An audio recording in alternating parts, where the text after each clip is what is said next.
we have completed 6 chapters of the Gita, and then when just around the time the lockdown began is when we had finished, when we had completed chapter 6. So we were not sure how this was going, for how long this was going, how we'd get the new books. So we said we'll do some other book instead. So that's how we got into Hanuman Chalisa. So we are in the middle of Hanuman Chalisa, and I think it was a surprise to most people where they're thoroughly enjoying the Hanuman Chalisa. So from there, based on that, when we were trying to decide the topic, it was like we weren't being able to agree on anything. Everybody wanted something else or whatever. Then I don't know, Saroj, I think, who's just joining in, I think she asked a particular question or whatever. Based on that, somehow we decided that we'll take on dharma, because there's always confusion with our different levels of dharma, etc. Sorry? They are texting that they can't get in the link. Oh, Swamiji. That will be. There is no other problem. Yeah, Saroj has got in. But there is nothing. Yeah, Saroj is here. Sonia said. We can start. Yeah, we can start, Swamiji. Actually, she also has very bad signal. She stays in Panchsheel. In her house, her signal is very bad. So maybe she'll take a while to join. Om Sahana Vavatu Sahanau Bhunaktu Sahaviryam Karvavahai Tejasvina Vajitamastu Ma Vidvishavahai. Om Shanti Shanti Shanti. Om Samasta Jana Kalyane Niratam Karunamayam Namami Chinmayam Devam Sadgurum Brahma Vidvaram Atulita Baladhamam Hemashailavadeham Danujavana Krishanum Jnaninam Agraganyam Sakala Guna Nidhanam Vanarana Madhisham Raghupati Priya Bhaktam Vatajatam Namami. So, Hari Om and salutations to all. Very happy to interact with all of you once again. And the topic is Dharma. So, before we start, what do you understand by Dharma? Unmute and share. Dharma means what?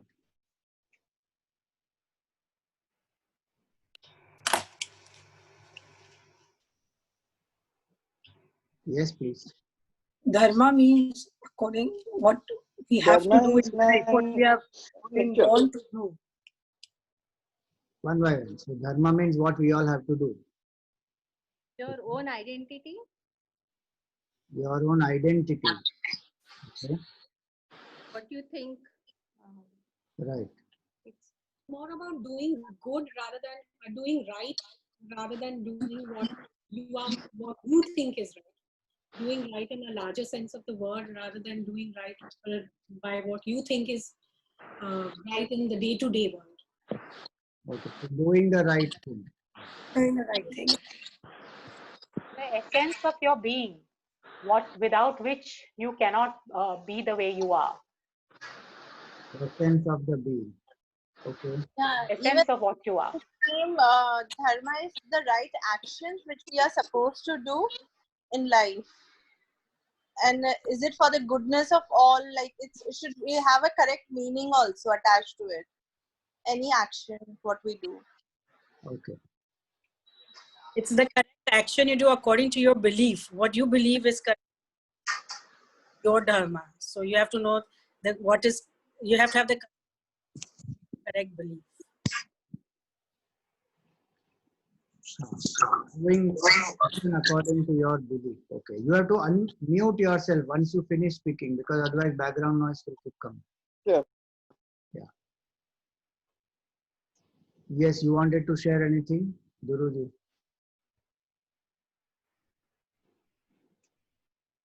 You are speaking something, but we can't hear you. Yeah.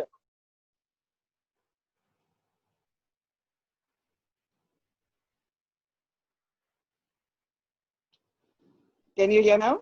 Yeah.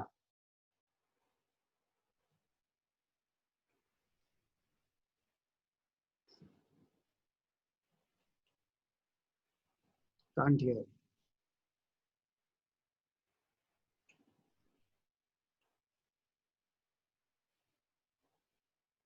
Okay, so yes, different aspects that each of you have said, doing good actions, doing one's duty, the law of one's essential nature, doing what one feels is right, so one should know what is right. So these are different parts of dharma, there is no doubt. Guruji, you want to add something? I was saying dharma means my essential nature. Okay, essential nature, right. So the word dharma comes from the root word called dhra. Dhra means to uphold, to support, to unite. So what helps me to unite, which supports me, which upholds everyone, that is called dharma. That's the etymological meaning of the word dharma. So that we have to understand properly, that dharma in its deepest meaning is the essential nature of that being, which helps that being, which supports that being, which integrates that being, which Gurudev calls it as the law of being, the essential nature of every jiva or anything for that matter. The essential nature of fire is heat and light, essential nature of water is to flow and to quench the thirst, sapidity, essential nature of sugar is sweetness. Like that, what is the essential nature? Now, essential nature means that without which that thing cannot be what it is. And that essential nature of the thing is what makes that thing what it is. The qualities of that thing may come and go, but the nature will not change. So what is essential nature is one thing. What is non-essential is something else. Generally, we mix up these two. So the essential nature of fire is heat and light. That will never change. Then if that changes, then fire is not fire. So in that way, we have to inquire what is our essential nature without which we are not. Can we be without the body? Yes. In deep sleep, we are not aware of the body. Can we be without certain qualities? Yes. Qualities can be cultivated, they come, they go, they change. Can we be without certain emotions? Yes. So what is that without which I can't be? Is that life or that consciousness? So that consciousness is the deepest meaning of the word dharma. Because it is consciousness which unites everyone, which is same in all. It is consciousness which upholds and supports everything. The entire universe is functioning because of consciousness. And so essential meaning of the word dharma from Vedantic standpoint comes down to consciousness, without which nothing will be what it is. Fire also is able to give heat and light because of consciousness. Wind is blowing because of consciousness. Water quenches thirst because of consciousness. So consciousness is the main meaning of the word dharma. It pervades everything. Now to help us to realize that is what we need a certain knowledge, because it is not evident. Through our senses it is not evident, because consciousness is the enlivener of the senses. So it is not some object which can be seen, perceived by the senses or thought of by the intellect or felt by the mind. It is something beyond these three which is enlivening all the three. So to know that, we need knowledge. So the knowledge which reveals this to us is called Sanatan Dharma. Because consciousness itself is Sanatan, it is eternal, it is infinite, it is beginningless, endless. That eternal consciousness, which is the essential nature of everything in this universe, which only a human being is capable of realizing because of the buddhi, that essential nature is revealed by the Vedic principles. In the Veda, it is revealed. So, Sanatan Dharma is the name of our Dharma because it is talking about that which is Sanatan. The consciousness is Sanatan. The knowledge of consciousness also is Sanatan. The Guru Shishya Parampara, which has been carrying forward this tradition, is Sanatan. The Lord is the originator of this knowledge.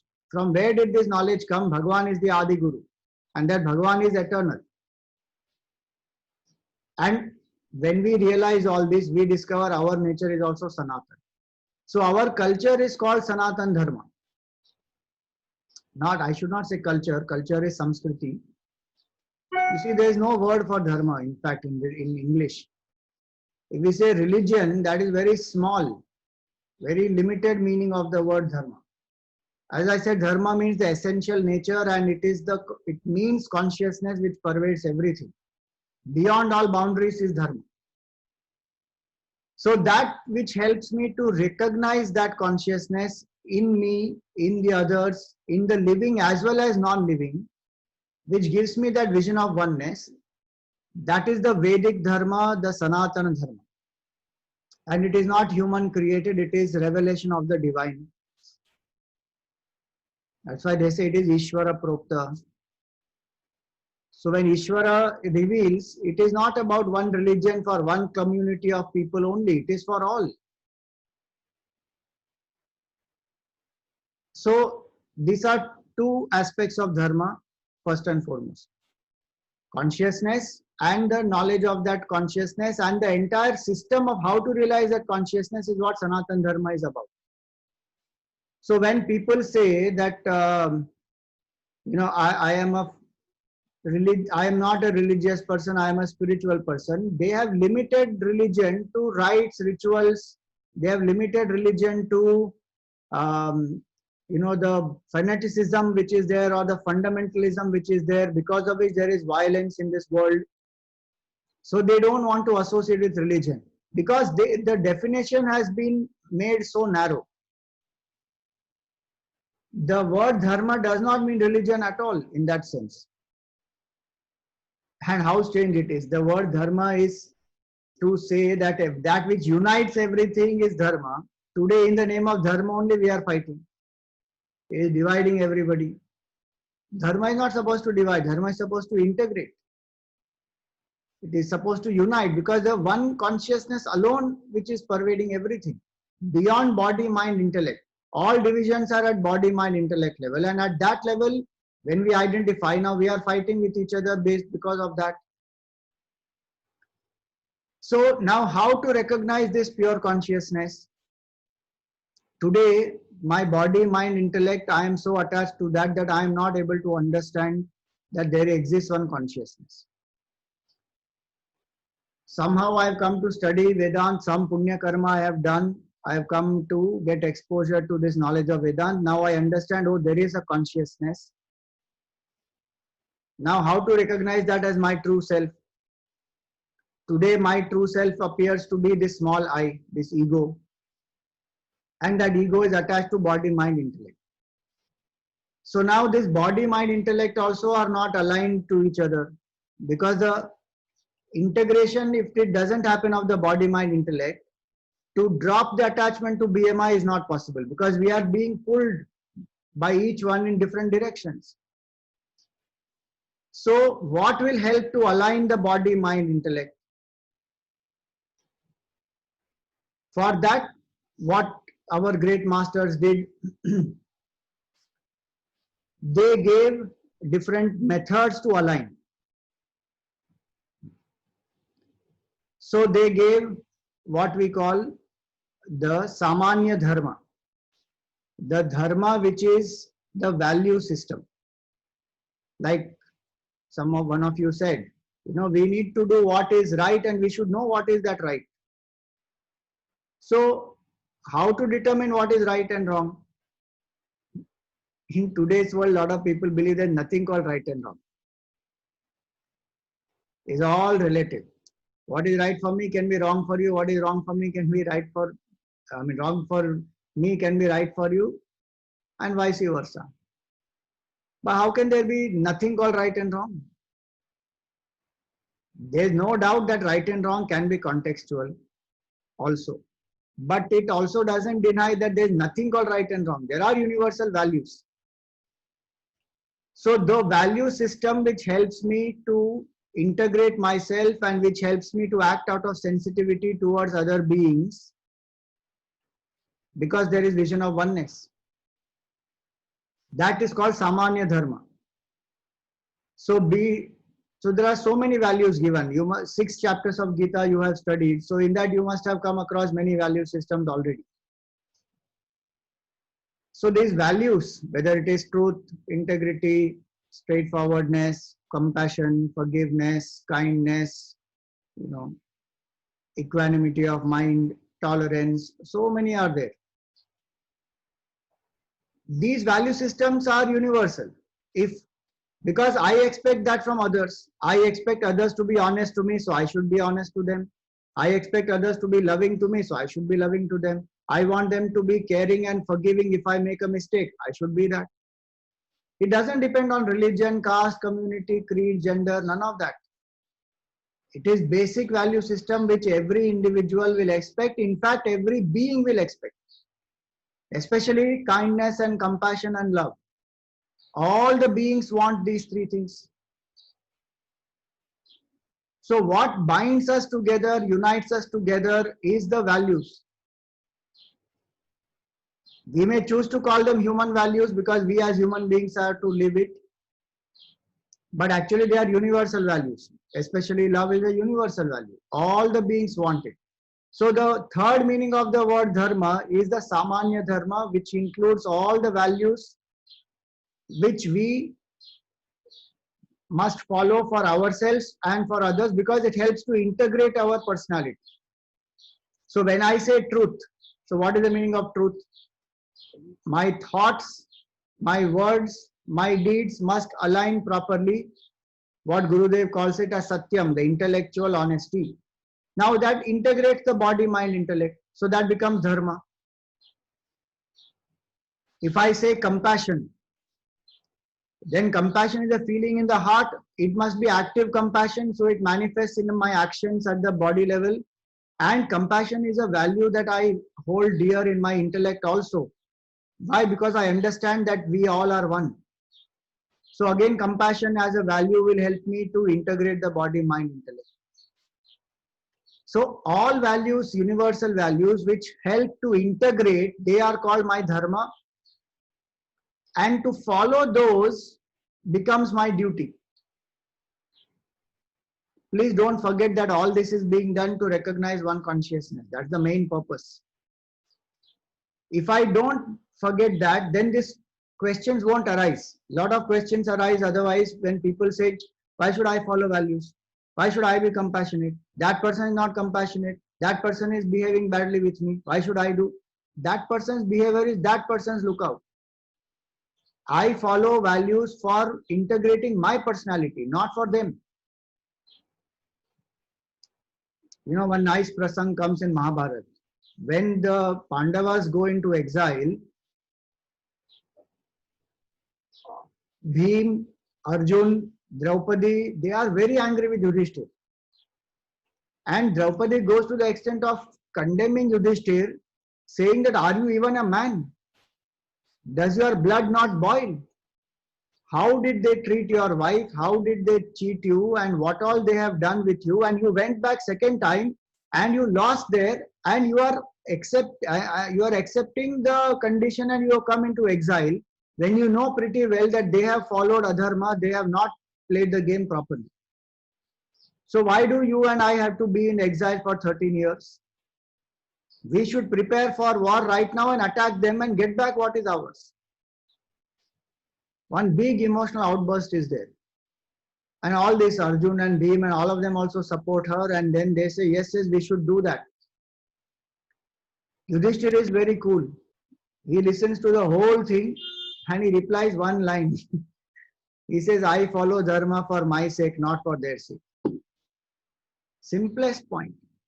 You put yourself in Yudhishthira's condition and think how provoking it is. For what they have been subjected to, they have so-called valid reason to follow adharma, to break all dharma, go and attack them. But he didn't do that. So dharma is followed not for others. It is followed for integrating myself, because I am a seeker. I want to recognize consciousness. I want to recognize who am I truly. I want to live an integrated life, because when I see that the life is disintegrated, suppose I tell a lie, I know what is the truth, I have said something else and I behave something else. Now there is constantly a disintegration. Constantly there will be a conscience prick. If others don't know, at least I know. And if somebody says, no, Swamiji, conscience doesn't even prick, that is the worst situation. Because how will that person even come out? That person has fallen to such a terrible state. And it is not possible. General level of education and morality that we all are brought up with, in that day, conscience will prick. I may choose to escape from it. That is my choice. I may choose to ignore it. I may choose to put it aside. I may fall for momentary gratification. That is a different matter. But fear will be there. Insecurity will be there. Lack of trust. That is the biggest price that person pays, because that person cannot trust anybody now, because that person himself has lied. Now person will start doubting other people. That when will I get exposed? That fear also is there. So the moment I follow values, I integrate myself. So first meaning of dharma is consciousness. Second meaning of dharma is the Vedic knowledge or the Sanatan dharma, which helps me to realize this consciousness. Third meaning of dharma is the values, the Samanya dharma, the universal values which everybody can follow, irrespective of any caste, community, creed, gender, nationality, anything. Then comes my dharma in specific conditions, which is called Vishesha dharma. See, ahimsa is Samanya dharma. But himsa sometimes becomes a Vishesha dharma. Like Arjun's situation, now he has to fight this war. In general conditions, ahimsa is to be upheld and one should not have violence. But in this situation, the war is between dharma and adharma. It becomes Arjun's obligatory duty to protect dharma. So ahimsa has a value now. There will be an exception to this. War in this kind of a situation is a Vishesha dharma. When Vishesha dharma is to be applied, at that time, sometimes Samanya dharma has to be put aside. And it is not wrong. It will not generate papa. If it is done because of the vision of a duty, that it is my obligatory duty. We cannot become violent. We cannot slap somebody, let us say, out of our impulse and say this is Vishesha dharma. That will not apply. That is impulsive acting.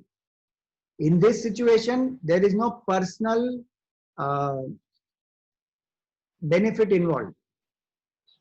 Arjun is not fighting the war for kingdom, nor fighting the war for revenge, nor fighting for glory. He is fighting because dharma demands it as his duty. So kartavya karma and Vishesha dharma sometimes will coincide. So my kartavya also is called one level of dharma. Arjun has to do the kartavya of a soldier. So to do my duty in the roles that I am playing, that is called my dharma. So putra dharma, pita dharma, mitra dharma, Pati Dharma, Patni Dharma, Raj Dharma. Then these are duties in the role, the roles that I am playing. And if I don't do the duties in the roles, then I am doing adharma. Like Dhritarashtra did not do his duty as a king properly because he allowed his attachment as a father to overwhelm him. So he didn't do. So he did adharma. Violation of universal rights, which today people call as human rights. The violation of universal values, sorry, not universal rights. Universal values will cause adharma. Not doing the duties will cause adharma. When I say it will cause adharma, I don't mean from the standpoint of the world alone, because the world may justify anything. In the world, the legal laws and all that, they keep changing. When we say it will cause adharma, meaning the person from law of karma standpoint is generating a negative tendency. And what they call as pratyavaya dosha will happen in karma, that what one has not done, that creates a negative karma phala, papa karma phala, it will generate. And so doing my duties is essential for me to exhaust my karma also. Not exhausting that karma, I am creating more negative ones. So if I am married and if I am in a household, then I have a duty towards my family, towards my children, towards the society, towards my country, towards my ancestors, towards the devatas. So they have given the grihastha dharma. I am coming to that a little later, but my point is that I have to do those duties because that duties will keep me aligned. They will keep my ego down. They will keep me in a mode of giving. Like somebody said, doing good. So they will keep me in that mode of doing good. So then that becomes my kartavya. That becomes my obligatory duty.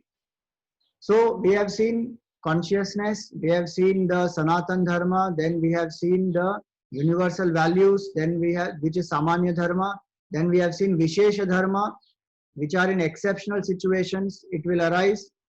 As a part of Vishesha Dharma is also what we call as Apat Dharma, the Dharma that we have to follow in crisis, in emergency.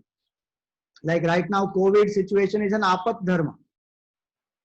If I am not able to do certain things in the way, like suppose the duty is that I must go to a temple. I'm just giving an example. Now I can't go to a temple because temple is closed. So Apat Dharma will apply, which means that the negative karma will not come. I can worship the Lord in my home. Same way one can apply for other things. That if there are certain obligatory duties that one has towards oneself or towards one's own, family members, one is not able to follow some of them because it's Apat Dharma. Then the negative karma doesn't arise. Like Shankaracharya ji, he was in the river taking bath and the crocodile caught his leg. Now he is going to die. He says, I want to die as a sannyasi, because our culture says that one should die as a sannyasi, meaning one should have lived a whole life, realized the truth and then drop the body. So he tells his mother, please give me permission, I want to die as a sannyasi, I will take sannyas. And mother is seeing that this boy is struggling, but he can't come out of the crocodile's catch. So he says, okay. And now he takes sannyas. Now the moment he took sannyas, what happened? Crocodile left him. Now he comes out. Now does he have duty towards the family? Technically he doesn't have, because in that moment of difficulty, he took sannyas as Apat Dharma. And there also he actually asked the mother and took. Otherwise he could have taken on his own also without mother's permission. But he still asked. Now when he came out, he doesn't have an obligatory duty towards the mother. But he still says that if you need me, you remember and I will be there with you. And he does follow that. When mother was not well and she remembered, He came back. And he even did the Agni Samskar of his mother, and he was outcasted for that. So that is called Apad Dharma. In emergency situation, what one is doing may contradict the Samanya Dharma. Then there is no problem. So that is Samanya Dharma and Vishesha Dharma. Now to help us align, what we were speaking is to help us align our personality. Value system is one thing which we spoke. Now the second aspect comes is what we call as Varna Ashrama Dharma. That each individual must live according to their temperament and according to their stage in life. This temperament and stage in life also help us to determine what is my duty.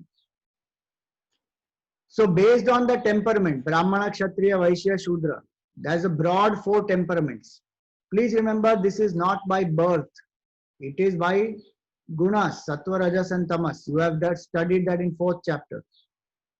Chaturvarnyam maya srishtam guna karma vibhagasham. So this caste is not by birth at all. So it is not a perversion or it is not a black mark on Hindu culture. The exploitation in the name of caste system is a bad thing that we should condemn. Now that happens in every system. Education today is being exploited, hospital, medical system is exploited, judiciary is exploited, every system is exploited. That's not the problem of the system, that's the problem of human greed and human desire for control. So to live according to our temperament is called Varna. So our culture doesn't speak about caste system, that translation only is wrong. Varna Vyavastha it is. Varna means color. Based on the color, black, white, black, red and white, tamas, rajas and sattva. Those 3 colors, those temperaments, those combinations produce unique temperaments. Each one must be true to their temperament, which today they call as aptitude test. They do aptitude test to figure out what is the aptitude of this person and then choose the career or choose the educational stream what they want to take. So to be true to that Varna Vyavastha, Varna Dharma is what we call as Swadharma. In Gita, the word used for it is also Swadharma. So that's why in the Gita 3rd chapter, Bhagavan says, Swadharme nidhanam shreyaha paradharmo bhayavaha. To follow one's Swadharma and to die in that Swadharma is better than following Paradharma, because Paradharma will create more stress. How many parents insist their children to take up the career that the parents want? The child is made for something else only. How many lives get ruined because of that? And the sad part happens is sometimes the parent recognizes it much later and feels guilty about it, and the parent is not able to come out of that guilt. And the child feels cheated also. Now the whole relationship gets strained up. So Swadharma and Varna Dharma, they mean the same thing. To be according to our Swadharma is our duty, because it will help us to exhaust the natural tendencies in us. And if we dedicate that to the Lord, then we realize the absolute truth. So we don't have to come up in the ladder from Shudra to Brahmana, then only I can realize. Our culture doesn't say that. Every person can realize, whichever Varna they are. A Shudra can realize being a Shudra only. But mentally dedicating all actions to Bhagavan, that person realizes. And a Brahmana may not dedicate it to the Lord and do everything for I, me and mine, that person will not realize. So it's not about, Brahman is the only one qualified to realize and Shudra is the lowest category and they have to be condemned. Nothing like that is there in the Varna Vyavastha. In fact, we study the Veda. Who has compiled Veda? The son of a fisherwoman has compiled the Veda. Fisherwoman is supposed to be a Shudra. Vedavyasji compiled and he is the son of Satyavati. So Samanya Dharma we have seen, Vishesha Dharma we have seen, Varna Dharma is what we call as Swadharma, and opposite of Swadharma is Paradharma. So blindly imitating somebody is paradharma. Swadharma helps me to recognize what is my true potential. Sometimes I am asleep to that, like Hanumanji's example, you all of you know that he had been given so many boons and he had lots of power, but he was as a child mischievous. So the rishis cursed him that you will forget your power until somebody reminds you. And then when Jambwanji reminded him, then he became aware of his potential. And for what? To do the work of Bhagwan. Because now he has grown up, so now he doesn't misuse his power. He uses all the power only to serve Bhagwan. So Swadharma, when we dedicate to the Lord, then that becomes sadhana, that becomes karma yoga. And that person recognizes the absolute consciousness. So value systems can help me to recognize consciousness. Doing my duties as per my Varna Vyavastha, dedicating it to Bhagwan, that can also help me to recognize consciousness. And doing my duties as per the ashram. So Varnashrama Dharma is what we call, the word is Varnashram Dharma. So Varna means the caste, what we just spoke, the color of the mind. And ashram means the stage of life. Brahmacharya, Grahastha, Vanaprastha and Sannyas. Each one must act appropriately according to the ashram in which they are. Now, ashram vyavastha, you see, we generally think it is 25, 25, 25, 25, 100 years, whole life. But this lifespan of the individual changes according to the time. Even now, you see, our life expectancy compared to 100 years ago, today our life expectancy has increased because medical science has increased.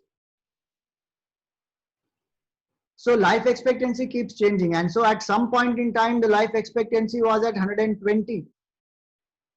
So the division was 30, 30, 30, 30. And that's why you celebrate that Shashtyabdi Purti. Shashtyabdi Purti is supposed to be coinciding with the Vanaprastha.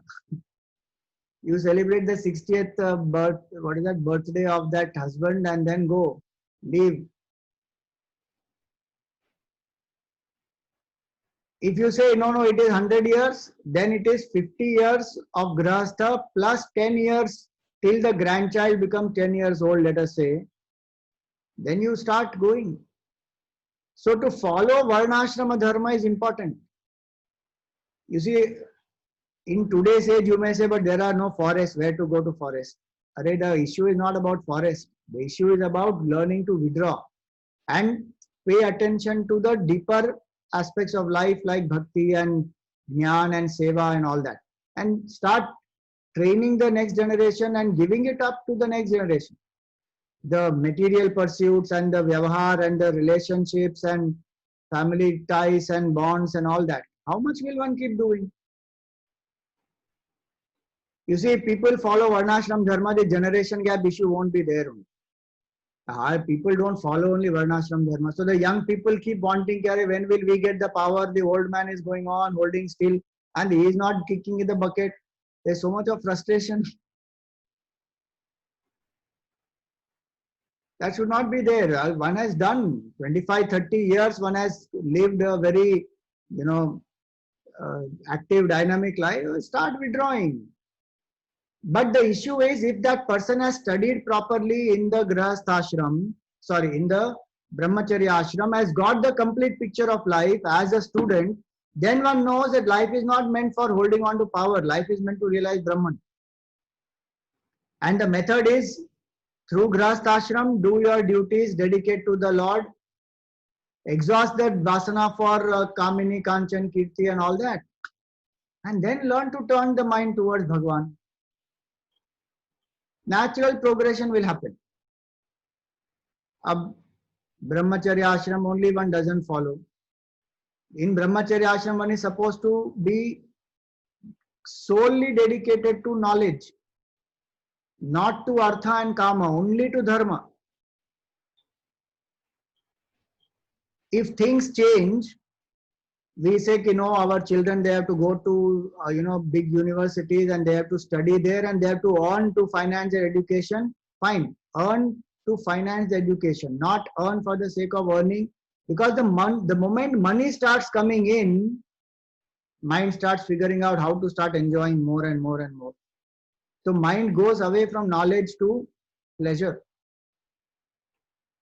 And not that one cannot enjoy, one can enjoy, but focus should not go away from knowledge and pleasure, from knowledge to pleasure and work. And that's what seems to be happening. What is the portrayal of a college? Is not a place of education. Portrayal of a college is what many times? Oh, I have a free life now, nobody to tell me anything, I can bunk anytime, I can walk in anytime, I can do whatever I want. And all the other things become more important. Prom night and this night and that day and that rose day and this thing, all those become more important. Knowledge is put aside somewhere. Then I'm not doing dharma. Varna dharma I'm not following. Sorry, the ashram dharma I'm not following as a student. Then what will happen to me? Grahasti and Vanaprasthi, Sannyasi, that to forget it. That's why they used to stay with the guru, and the guru lives in tapasya, the disciple lives in tapasya. Full stop. Gurukul system was like that. Because without tapasya, proper knowledge cannot come. So Varna dharma and ashram dharma is the next level of dharma. One should follow this dharma properly. Brahmacharya ashram, live in self-control, pursue knowledge.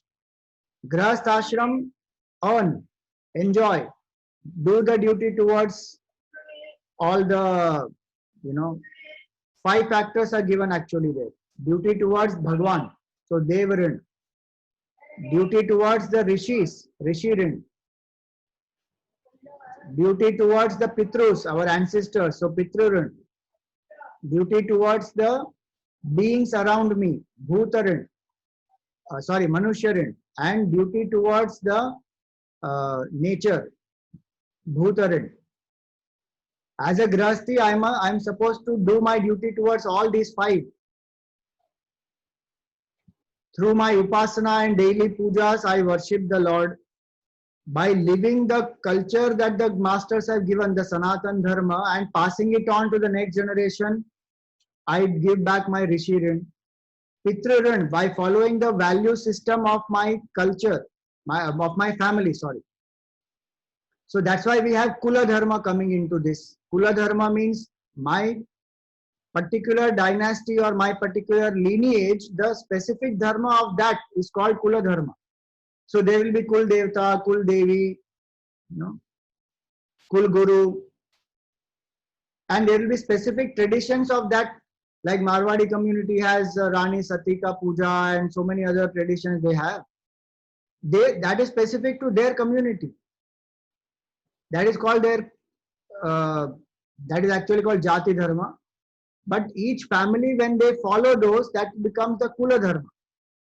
That their family traditions they will follow. So that is my debt towards the ancestors and Pitrus, and doing the Shraddha Karma is my duty towards the Pitrus.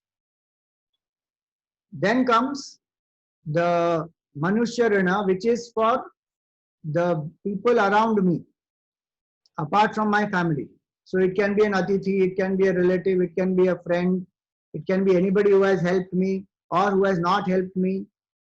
On the humanitarian basis, I do good. So feeding the poor, taking care of somebody's education, medicine for some people who are sick. I may not be connected to them at all, but I do this as a obligatory duty of mine towards the other human beings. And then Bhutarin, so towards the nature, towards the plants, rivers, mountains, pets, birds, animals, towards all of them. So I can do specific things for that. Plant some trees, grow some trees and plants in or around my house. Feed the birds. Every day when we eat food, the tradition was to take out 3 morsels for the crow, for the dog, for the cow, and go and feed them. So many such things. This is a very eco-friendly, beautiful life. So Grahastha Dharma includes this. Panchamahayagna it is called. Then Vanaprastha, slowly withdraw start training the next generation, hand over few things, and 25 years are given for that. It's not suddenly overnight it is told. Dhire dhire do it. And start doing more satsang, more bhajan, more sadhana, and finally take sannyas. Take sannyas means literally take sannyas, not figuratively. Till vanaprastha it can be figurative, but sannyas is sannyas. Because the identity has to be dropped. The previous identity as a jiva has to be dropped. That is called sannyas. And our culture was giving sannyas to both men and women. There was no gender bias in this beautiful culture. Even the Vedic knowledge was given to men and women. Gayatri Japa was being done by men and women. Janevu Samskar was given to men and women. All. So this is called the Varna Ashrama Dharma. So how many dharmas we have covered? Consciousness, Sanatan Dharma, then the Samanya Dharma, which is the values, then the Vishesha Dharma and including Apad Dharma, then Varnashrama Dharma, which includes Swadharma and Paradharma, as well as Kula Dharma. Kula Dharma, Jati Dharma. Then comes the duties in the roles, which actually I covered before, what I said as Putra Dharma, Raja Dharma, Pati Dharma. So all those roles I have to do. So these are different shades of dharma. One more important aspect of dharma is what we call as yuga dharma. Every yuga has a specific dharma. Because times change, it is not easy to, it cannot be the same dharma for all ages. See, that's the flexibility of Sanatan Dharma. There is no fanaticism here. As times change, there has to be adaptability, and that adaptability and flexibility is what is necessary. If one does not adapt, then one becomes so rigid and fanatic that the religion will lose, the dharma will lose relevance completely. Then it has to be forced upon people, and then people don't like it, there will be revolt, and too many things will be which is violent. And that's not the purpose of dharma. Dharma is to unite, to love, is not to destroy and to create violence. So yuga dharma, like I just give you one simple example. In the Satyuga, people used to meditate a lot because their minds are much more purer. So dhyan is the yuga dharma of Satyuga. Then the mind became more grosser, so they started doing yajnas, rituals, havan. That is in Treta Yuga. Because meditation is a subtlest. Now if I can't do meditation, mind has become more gross, more it wants to enjoy pleasures of heaven, then do the rituals which will help you to reach there. So ritualism and the rites and rituals became very popular in that dharma, in that age. Not that people are not meditating there, they were meditating, but the majority is following rituals. Then that rituals also became very difficult. Elaborate rituals difficult to do. So shorten the rituals also and help out by doing more dhan. So that becomes Dwapar Yuga Dharma. Now in Kali Yuga, that dhan also people don't want to do. Lot of recession and all this conjugacy and all also keeps happening, even if in not time, even when recession is not there. So people don't want to do dhan much. So then what to do? Take Naam. Bhagwan Naam Sankirtan. Go on chanting the name of the Lord. That is the simplest way to realize Bhagwan. So that is called the Yuga Dharma. Daily japa one can do. If I can't do long rituals and all that, do daily japa. Simple. So that is one example of Yuga Dharma. Same way Yuga Dharma keeps changing in other aspects also. Like how we said, you know, the Varna Vyavastha has gone through changes. Ashram Vyavastha has gone through changes. Today we don't go to Gurukul. The children stay with parents at home and they go to college, they come back. Now that Yuga Dharma has changed. Earlier they actually went away. Now some students do go to a residential school, but majority still goes to college and school and comes back. So the Yuga Dharma has changed. So that is a flexibility. So now these are different aspects of Dharma. What is the main purpose of this whole thing? As I said, whatever we are following, the idea is to purify oneself, to integrate the body, mind, intellect, to reduce the ego, to realize consciousness. Now, if that basic principle is understood, then I will be able to decide what is Dharma and what is Adharma in this particular context, and I will be able to take the right decision. In helping us to take the right decision, how to know what is Dharma and Adharma? First and the most important valid means of knowledge is the Shastra. 16th chapter of the Gita will tell us that. Tasmat Shastram Pramanam Te Karya Karya Vyavasthitau. Study the Shastra. Like the Gita you are studying. Any of such scriptural texts. Vedas are the ultimate authority. But if one is not able to study, then study the simpler books like the Gita and even the Upanishads. So Shastra becomes the first means to realize what is Dharma and what is Adharma. Because if I base it only on my thinking may have severe limitations. Not that my thinking is not important. My thinking is important, but it cannot be the only criteria that whatever I feel right, I will do. No, it cannot be that. So one is the scriptural knowledge. Second is universal values, what we spoke about. Third is, how would a wise person act in this situation? How would a Sthita Prajna act in this situation? How would a great devotee of the Lord act in this situation? That also helps to determine what is right and what is wrong. Then definitely my stage of life, my roles in life, my temperament, these three will decide. Arjun's duty is to fight. His temperament is to fight. So as a soldier he has to fight, as a Varna Dharma also he has to fight, Ashram Dharma also he has to fight. So my roles, my stage of life, my temperament will also help me to decide what is right and wrong. What is the maximum good of people? In some situations we have to think that. What is the maximum good of people? Because at the altar of maximum good, I can drop my selfishness. That is called sacrifice. That's a higher dharma. Like for the sake of the country, the soldier fights at the borders, may not be able to do putra dharma with the family, but for the country one is doing. So the higher dharma one has given up the lower one.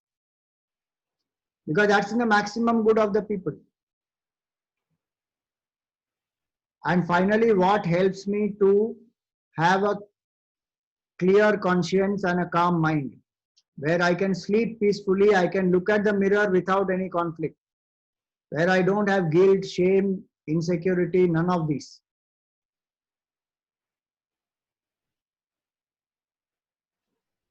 So now these are different aspects of dharma, and in Hanumanji's life you will see many of this applying very beautifully. He did his duty dedicated to the Lord. He didn't want recognition for himself. He ensured that whatever he did was based on his own temperament. He didn't go into paradharma. Though he had a lot of power, he still remained as a monkey only. He didn't say that I will become the king. He was so much more powerful than this Sugriv. But he never said I will become the king and I will, because of me only you won. And he didn't do a revolt and then put aside Sugriv. Nothing. He remained as a servant of the Lord, did what he had to do, remained in his Swadharma. Because bhakti, jnana, vairagya, that is more dearer to him. That is his temperament, though he may have a form of a monkey. So in his life, if we see universal values, humanity, etc., he followed. So that is the basic topic of dharma. And one last point about dharma is this.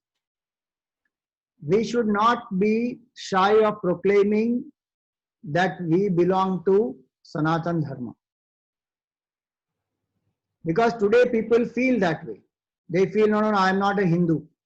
I am a human being. Who taught you human values? From where did the human values come?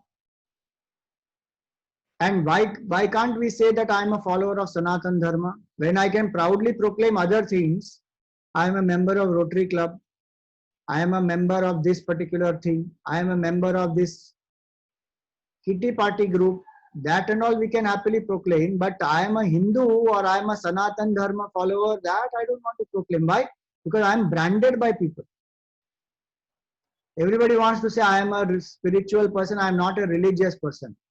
So I want to end with that part where we say that what is religion?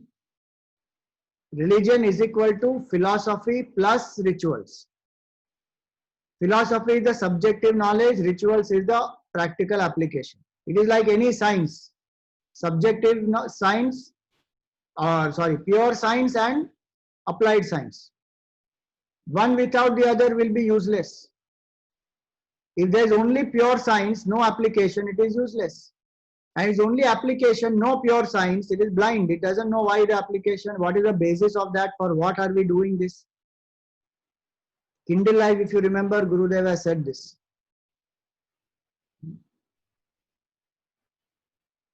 Rituals without philosophy is blind, and philosophy without rituals is lame. That philosophy cannot move forward. And the ritual which is being done without philosophy, that is blind, because why are you doing that? That only is not known. So both these come together, and our culture has such beautiful aspects. And nobody denies that there are certain issues with the culture, because mainly how it is projected and practiced, not because of the culture itself. The deterioration of culture has happened because of human values. The human values have fallen. So the revival of culture also has to be done. And how to revive that culture? Learn the glory of that culture, live the glory of that culture. Simple. Hanumanji lived that.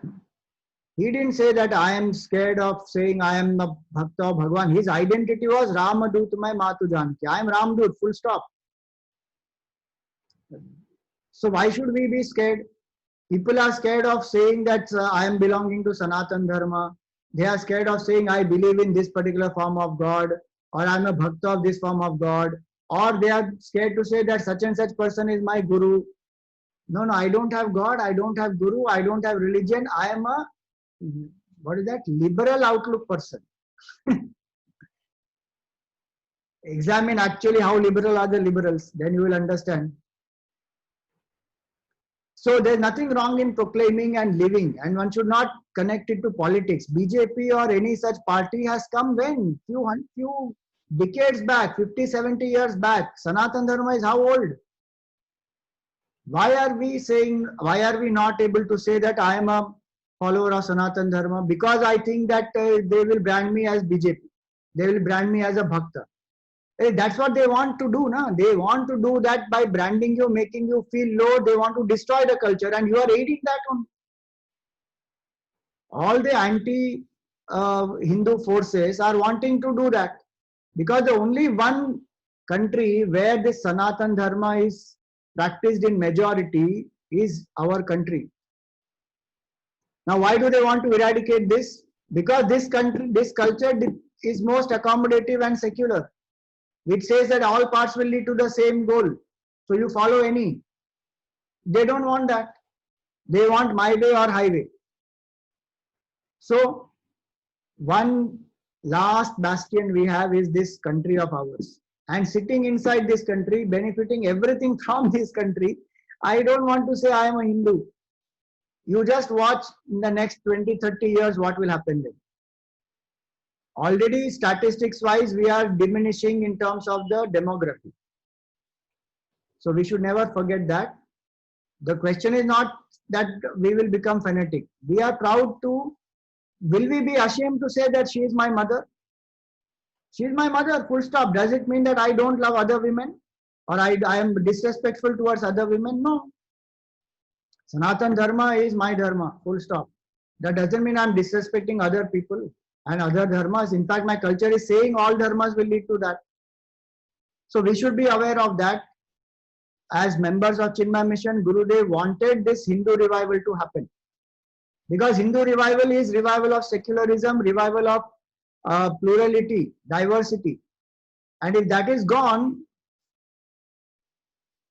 there will be complete fanaticism.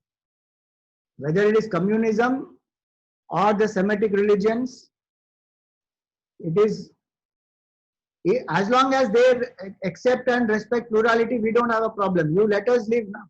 You live and you let us live. Why are you trying to push us to change as you want? That we don't accept. So we should be aware of that and live accordingly. So for today, I will stop here. Anything you want to ask, share, you are welcome.